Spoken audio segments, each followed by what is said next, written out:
तिम्मापुर नाम के गांव में ललन गगन नाम के दो दोस्त रहते थे। वो दोनों कोर्ट में काम करते थे।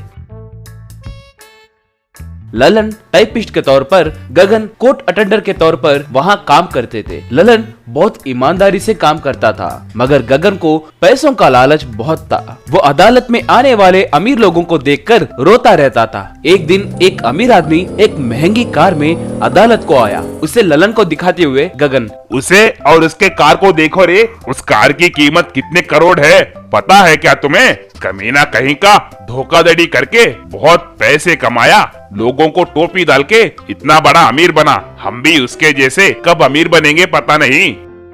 देख रहे, लोगों को धोखा देकर पैसे कमाने के जुर्म में उसे आज पुलिस वालों ने गिरफ्तार करके कोर्ट लेकर आए। पैसे कमाने तक तो ठीक है, मगर पैसों के पीछे पागल नहीं बनना चाहिए। टाइम हो रहा है, चलो अंदर चलते हैं। तुम हर दिन ऐसे ही बात करते रहते हो रे, तुम कभी नहीं सुधरोगे। अगले रविवार के दिन हम दोनों पिकनिक जाएंगे। जंगल में बीर पीते हुए बिरयानी खाने का मजा ही कुछ और है। कम से कम इसके लिए तो भी मान जाओ रे। ललन उसकी बात मान गया। रविवार के दिन दोनों जंगल गए, वहाँ बीर पीकर बिरयानी खाए। आहा, कितना अच्छा महसूस हो रहा है रे। अगर हमारे पास पैसे होते तो हम आए दिन ऐसे ही एंजॉय करते थे, पता है। चुपचाप अब घर चलो, शाम हो रही है। ऐसे पागलों की तरह सोचकर जिंदगी बर्बाद मत करो। इतने में उन्हें दूर से थोड़े डाकू घोड़े पे आते हुए दिखे।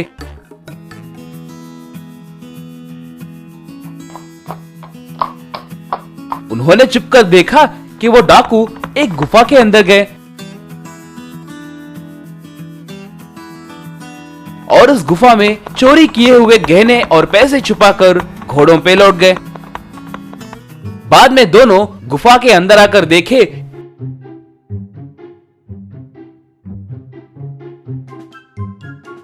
कि वो गुफा भरकर पैसे थे। रे, ये क्या है रे? ये सच है या सपना? आहा, अब से हमारी जिंदगी पूरी तरह से बदल जाएगी। हम आए दिन यहाँ पैसे चोरी कर सकते हैं। रे चलो, ये बात पुलिस वालों से कहेंगे। ऐसे चोरी के पैसे हमें नहीं चाहिए। चलो। तुम पागल हो गए हो क्या? निकम्मे कहीं के। पुलिस वालों को बताए तो वो लोग आपस में बांट लेंगे। अगर तुम इस बार मेरी बात नहीं मानोगे तो मैं जरूर आत्महत्या कर लूंगा। मेरा परिवार रोड पर आ जाएगा। वो पाप तुम्हें ही लगेगा, देख लेना। कहकर उसे धमकाया। ललन डर गया और मान गया। ठीक है रे, तुम्हारी मर्जी, मगर हर दिन यहाँ आने के लिए सोचना भी मत। पकड़े गए तो जान से मार डालेंगे। सिर्फ अभी जितना हो सके उतना लेकर जाएंगे, फिर कभी यहाँ पर नहीं आऊंगा कहकर मुझे वचन दो। गगन उसे वचन दिया। ऐसे वो दोनों उनके हाथ लगे पैसे लेकर अपने घर निकले। ललन उन पैसों से अपने घर के नीचे एक मनी हाउस बनाया, पत्नी और बच्चों से। देखिए, हमें ये पैसे मिले हैं कहकर किसी से मत कहना। बहुत जरूरत पड़ने पर ही इन पैसों का उपयोग करेंगे। ज्यादातर गरीब लोगों की मदद करेंगे। तो वो लोग ठीक है बोले। मगर दूसरी तरफ गगन पैसों को अलमारा में, पलंग के नीचे, टीवी के पीछे, ऐसे जहां मर्जी आए वहां छुपाने लगा। नौकरी छोड़कर शराब पीना, जुआ खेलना सीख गया। गगन कीमती कीमती कार में और उसके बच्चे मिनी कार में फिरने लगे तो लोग उन्हें देखकर दंग रह जाते थे। पत्नी बहुत सारे गहने पहनकर गांव में फिरने लगी तो सारे लोग उनके बारे में ही बात करते थे। मगर ललन ने अपनी नौकरी नहीं छोड़ी, एक साधारण जिंदगी जीने लगा। हर दिन रात के समय किसी न किसी गरीब के घर के पास पैसे रखकर आता था। सुबह होते ही गरीब उन पैसों को देखकर आश्चर्य में पड़ जाते थे। पैसों को भगवान ने दिया है सोचकर ऊपर देखते हुए प्रणाम करते थे। वो देखकर ललन बहुत खुश होता था। एक दिन शराब की दुकान के पास ललन, रे आजकल तुम बहुत दिखावा कर रहे हो, ऐसे ही चला तो लोगों को शक होगा। पैसे है तो दिन भर पीकर अपनी जिंदगी बर्बाद मत करो रे। मेरे जैसे पैसे छुपा कर थोड़े थोड़े करके इस्तेमाल करो रे। गरीबों की मदद करो, जरा सोचो रे।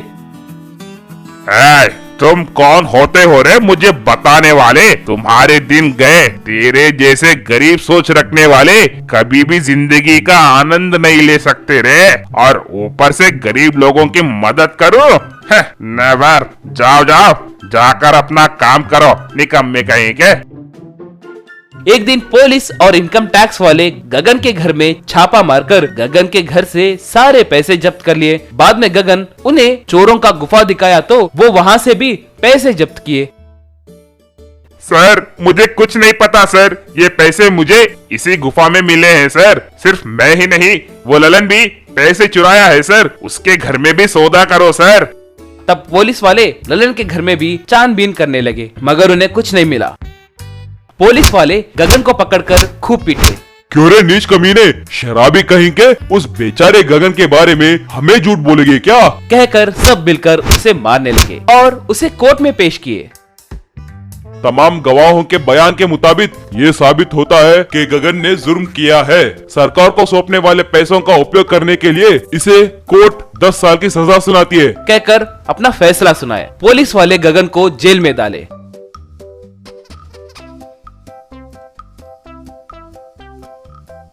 अगले दिन ललन घर में चटाई को हटाकर दरवाजे के अंदर से अंडरग्राउंड मनी हाउस में गया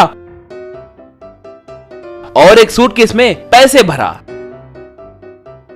उसे लाकर गगन के घर के सामने रखा। बाद में गगन की पत्नी बाहर आकर उस सूटकेस को खोलकर देखी और आश्चर्य में पड़ गई। उसमें एक खत भी था। बहन, तुम्हारे बारे में जानकर मुझे बहुत दुख हुआ। इन पैसों से तुम और बच्चे जिंदगी भर खुशी से जी सकते हैं। तुम्हें कभी भी कोई जरूरत पड़े तो मैं देखते रहूंगा। आपका मुंह बोला भाई, कहकर लिखा हुआ था। वो पढ़कर उसके आंख भर आए। उसे पैसे लेते हुए देख ललन बहुत खुश हुआ। एक गांव में मुफतलाल नाम का एक पेंटर हुआ करता था। वो हरदम एक पेंट का ब्रश पकड़कर गांव में यूं ही फिरते रहता था मगर कोई भी पेंटिंग करने के लिए पूछे तो वो मना कर देता था। एक दिन एक व्यक्ति मुफतलाल को रोककर, क्या भाई मुफतलाल, ऐसे ब्रश पकड़कर पूरा गांव घूमते रहते हो मगर कोई पेंटिंग करने के लिए पूछे तो मना क्यों करते हो? सच बताओ, तुम पेंटिंग डालना जानते हो कि नहीं? और ऊपर से बिना कोई काम किए अच्छे से घर भी बनाकर खुशी से जी रहे हो। गांव में सभी के लिए तुम्हारी जिंदगी एक राज बन गई है। सर, मैं सिर्फ बहुत जरूरतमंद लोगों के घरों को ही पेंटिंग करता हूँ। पैसे वालों के घरों को पेंटिंग नहीं करता। अगर आपका घर जलकर और आप नुकसान में हो तो बोलिए, तब आकर मैं पेंटिंग करूंगा। क्या मेरे घर को तुमसे पेंटिंग करवाने के लिए मुझे अपने घर को जलाना पड़ेगा क्या? और मुझे नुकसान उठाना पड़ेगा क्या? जाओ बे जाओ, बड़े आए पेंटिंग करने वाले, कहकर वहाँ से चला गया। मुफतलाल घर जाते ही, ओ जी, बच्चों की स्कूल फीस भरना है, 10,000 रुपए के लिए पेंट डालिए। मुफतलाल तुरंत उस ब्रश से दीवार को पेंट डालने लगा। बस उस दीवार के अंदर से 5,000 रुपए के नोट्स बाहर आए। रोशनी उन नोट्स को लेकर, वो मुनीश्वर, आपको ये माया ब्रश देकर बहुत अच्छा काम किए जी। उन्होंने ये ब्रश ऐसे ही नहीं दिया ना। 1 महीना बहुत मेहनत करके जब मैंने उनके आश्रम को पेंट डाला, मेरी ईमानदारी और अच्छाई को देखकर ही उन्होंने ये ब्रश दिया। इसीलिए इसे संभल के इस्तेमाल कर रहा हूँ। एक दिन मुफतलाल का परिवार कार में पड़ोस के गांव से लौट रहे थे। इतने में इंजन खराब होने के कारण कार रुक गई। अब क्या करना है वो समझ नहीं पाए और रास्ते में आने वाले कार्स को रोकने लगे मगर कोई नहीं रुक रहे थे। इतने में एक ट्रॉली ऑटो आकर उनके सामने रुकी। उसमें से सत्यदेव नाम का एक बूढ़ा आदमी उतरा। क्या हुआ बेटा? हमारा कार खराब हुआ है जी। अगर आप हमें हमारे गांव तक पहुंचाए तो मैकेनिक को लाकर इसे रिपेयर करवाऊंगा। इतनी मेहनत करने की जरूरत क्या है बेटा? मेरे ऑटो को रस्सी बांधकर इसे सीधे मैकेनिक शेड ले जाएंगे, आइए। ऐसे सत्यदेव उस कार को ऑटो की मदद से शेड के पास ले गया।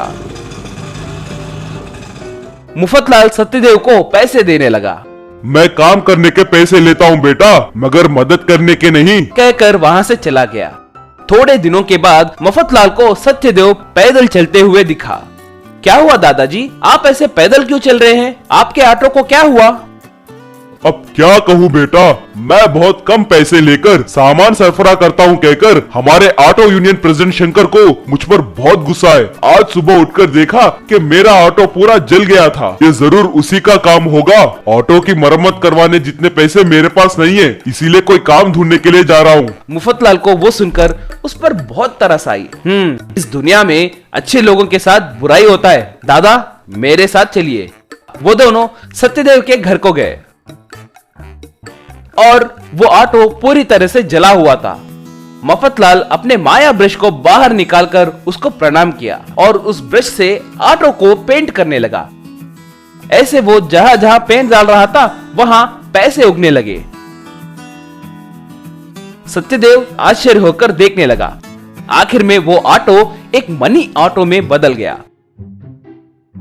दादाजी, अब से आपको मेहनत करने की जरूरत नहीं है। इसे आप जितने चाहे उतने पैसे ले सकते हैं। आप जितने नोट निकालोगे उनके जगह दूसरे नोट उगेंगे। इस माया ऑटो की मदद से आप गरीबों की मदद करते हुए खुशी से जियो।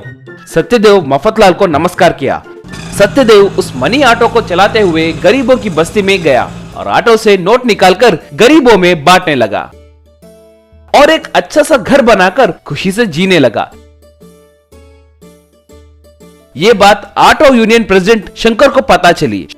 शंकर तुरंत अपने दोनों ऑटोस के ऊपर पेट्रोल डालकर उन्हें जला दिया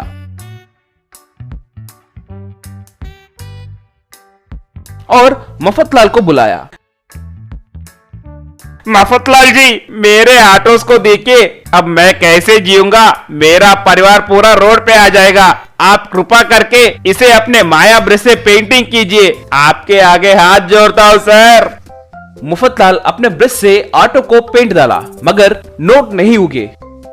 ये ऑटो कोई हादसे की वजह से नहीं जला है। शायद तुम ही ने इसे जलाया होगा। निकम्मे और कमीनों की ये ब्रश कभी मदद नहीं करेगी। तुमने सत्यदेव दादाजी के ऑटो को जलाया था ना, बदले में उस भगवान ने तुम्हारे हाथों से ही अपने ऑटो को जलाए जैसे किए। बस उतना ही। ठीक है, मैं जा रहा हूँ, कहकर वहाँ से चला गया। शंकर अपना सर पकड़ लिया।